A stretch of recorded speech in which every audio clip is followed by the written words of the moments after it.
comic industry was growing and was obviously a success at this point as a few new publishers joined in the competition.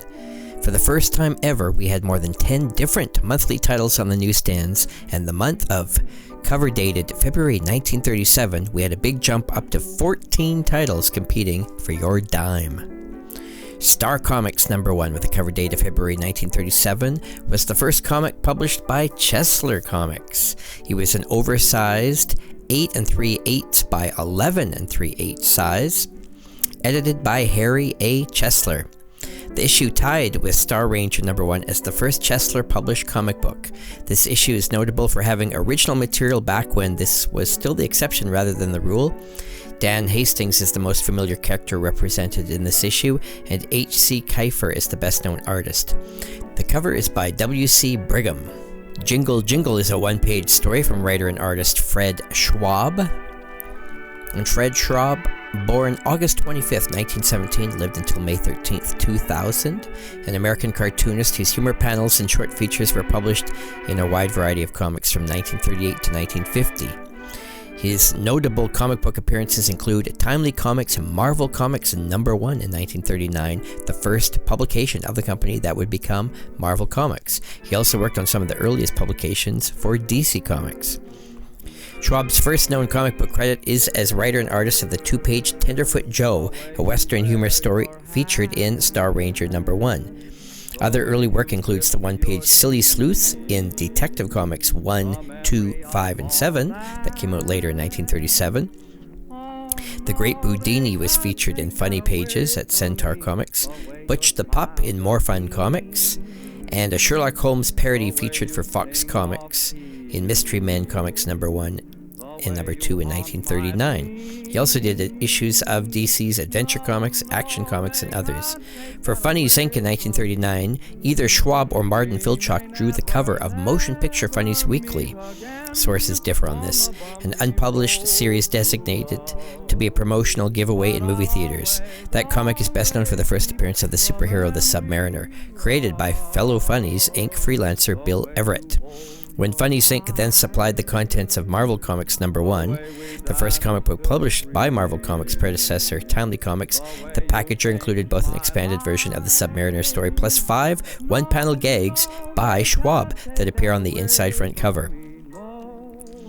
Schwab also supplied humor pieces and features in the 1940s for Columbia Comics, Big Shot Comics, Fiction House's Fight Comics, Captain Flight Comics from 4-Star Publications, Fantastic Comics from Fox, Target Comics from Novelty Press, and Daring Mystery Comics from Timely Comics. Craig Flessel gave us Sources of Famous Quotations, a 2-page story. Raphael Astarita gave us a 2-page Roundtable Adventures story featuring King Arthur and Queen Guinevere. Bob Fanton was a 2-page story from writer Kenny the Magician, as it's credited, and pencils by Raphael Astarita in the Detective Mystery. Raphael Norman Astarita was born August 2nd, 1912 in Brooklyn, New York. In 1935, Raphael was 23 when he began to work for comics. He drew a 2-page strip about King Arthur for New Comics. He signed the work Raphael Astarita instead of using his birth name Raphael. His friends called him Raph. He drew for the Chesler Shop from 1936 to 39, and then Eisner and Iger from 1939 to 41. He joined the staff at Fiction House Comics in 1942 and worked there for 2 years.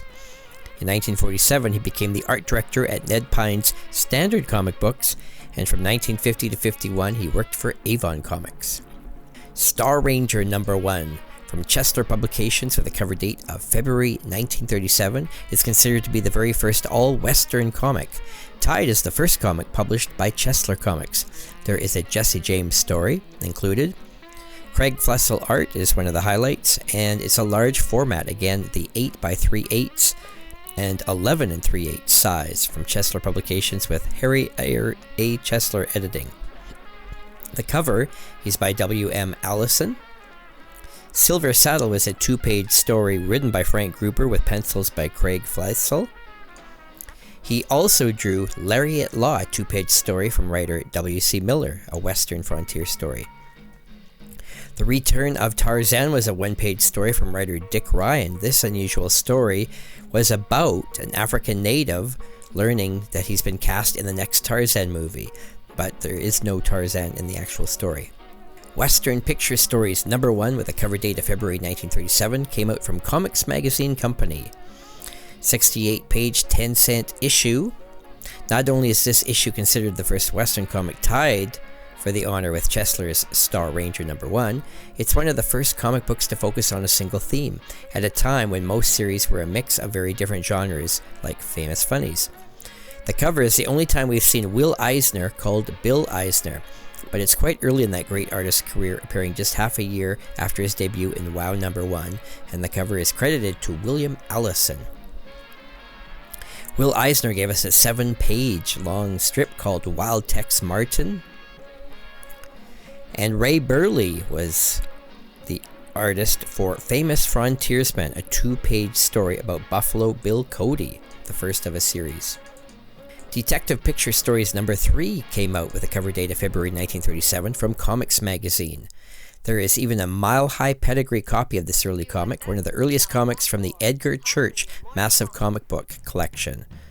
Detective Picture Stories is listed by Overstreet as the first single-themed comic book. The 3rd issue of the series is dated 1 month before DC's Detective Comics #1 would come out. All issues of this title are considered very scarce. The cover was by J.M. Wilcox. There was a 7-page Roy Graham story from writer Ed Moore Jr., who was born in Maryland on June 7, 1918. In the early 30s, Ed Moore assisted Norman Marsh on Dan Dunn in 1937 and 38, and then Moore also assisted on Don Wilson in 1938. Bayfront Cowboy was a lengthy 7-page comic strip from writer-artist Ellis Edwards. He was a pre-Golden Age writer and artist who worked in the mid-late 30s for Centaur and DC. Famous Funnies #31, cover dated February 1937, featured a Napoleon cover image. This published by Eastern Color. It's still the longest running modern comic book and the first comic book to pass issue #30. It featured the return of War on Crime in a 4-page story from writer Rex Collier. This was the first crime genre story ever published in each issue. Buck Rogers returned in a 4-page story from writer Philip Francis Nolan with pencils by Rick Yeager under the alias Dick Calkins. Joe Palooka returned in a 1-page story from Ham Fisher. Hammond Fisher, born September 24th, 1900, lived until December 27th, 1955, an American comic strip writer and cartoonist who signed his work Ham Fisher, best known for his popular long run on Joe Palooka, which was launched in 1930 and ranked as one of the top 5 newspaper comic strips for several years. Fisher hired Al Capp, who later achieved fame as the writer-cartoonist of Little Abner. While ghosting on Joe Palooka, Capp claimed to have created the storyline about a stupid muscle-bound hillbilly named Big Leviticus, who is an obvious prototype for the Little Abner character. When Capp quit Joe Palooka in 1934 to launch his own strip, Fisher badmouthed him to colleagues and editors, claiming that Capp had stolen his idea. For years, Fisher would bring the characters back to his strip, billing them as the original hillbilly characters, and advising readers not to be fooled by imitations. It has been long taken for granted that the hillbilly characters in Joe Palooka were the creations of Capp while he was ghosting Fisher's strip, and that Fisher's later denial of Capp's involvement in the strip was the result of professional jealousy. However, while there is no doubt that Capp did a substantial amount of work on Joe Palooka for several months as an artist, and probably also to some degree a writer, comic historians Dennis Kitchen and Michael Schumacher have recently made a case that there is no way of knowing whether Capp or Fisher invented the hillbillies. So there is some confusion on whether it is Ham Fisher or Al Capp who has been writing or drawing many of the Joe Palooka comic strips over the past year in various comic titles. This issue also featured a 1-page story, Bobby, from Jerry Iger.